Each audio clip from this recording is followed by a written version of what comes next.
You are attempting to access classified data. 야구선수 이대호 100명이 야구 배트를 들고 아프리카 코끼리 한 마리와 싸우면 누가 이길까? 이대호 선수 100명이 야구 배트를 들고 아프리카 코끼리와 싸운다면 코끼리가 이길 가능성이 매우 큽니다. 이유는 다음과 같습니다. 코끼리의 강력한 체력과 크기, 아프리카 코끼리는 야구에서 7톤에 달하는 체중과 엄청난 힘을 가지고 있습니다. 단단한 피부와 큰 덩치를 고려할 때 야구 배트로 타격한다고 해서 큰 피해를 줄 수 없습니다. 속도와 기동력, 코끼리는 달릴 때 최대 시속 40km까지 달릴 수 있으며 이대호 선수들이 조직적으로 공격을 시도하기 전에 코끼리가 여러 명을 빠르게 제압할 수 있습니다. 수적 우위의 한계, 100명이 많다고 해도 한 번에 코끼리에게 달라붙을 수 있는 사람의 수는 제한적입니다. 코끼리가 빠르게 움직이며 여러 명을 동시에 제압할 수 있을 것입니다. 결론적으로 수적으로 우세한 이대호 선수들이라 하더라도 코끼리의 압도적인 힘과 크기를 이기기는 어려울 것입니다. 배트든 이대호가 500명이 모이면 코끼리에게 이길 수 있을까? 이대호 선수 500명이 야구 배트를 들고 아프리카 코끼리와 싸운다면 이 시점에서는 이길 가능성이 생길 수 있습니다. 하지만 여전히 복잡한 상황입니다. 이유는 다음과 같습니다. 수적 우세, 500명이라는 숫자는 매우 크며 이 정도 인원이면 코끼리를 다양한 방향에서 동시에 공격할 수 있습니다. 코끼리의 주의를 분산시키고 여러 사람이 동시에 타격을 가할 수 있기 때문에 집단 공격으로 코끼리에게 물리적 피해를 입힐 가능성이 커집니다.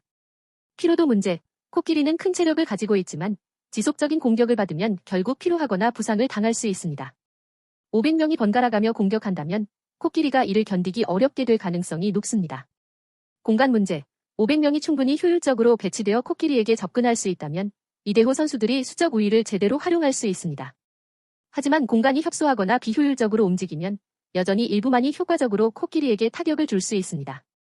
코끼리의 반격, 코끼리는 여전히 강력한 힘과 빠른 속도를 가지고 있어 많은 인원을 제압할 수 있습니다. 초기에는 코끼리가 상당한 수의 사람들을 물리칠 수 있을 것입니다. 하지만 지속적인 공격을 당하면 코끼리도 한계에 도달할 수 있습니다.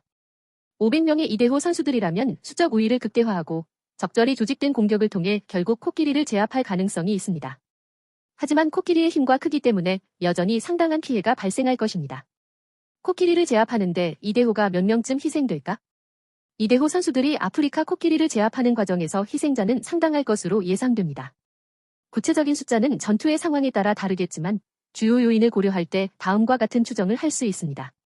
코끼리의 초기 반격, 코끼리는 빠른 속도로 돌진하거나 발로 밟고 몸통으로 밀쳐내며 많은 사람을 순식간에 제압할 수 있습니다. 초기에는 방어 준비가 부족한 이대호 선수들이 50에서 100명 정도는 코끼리의 힘에 의해 빠르게 희생될 가능성이 있습니다.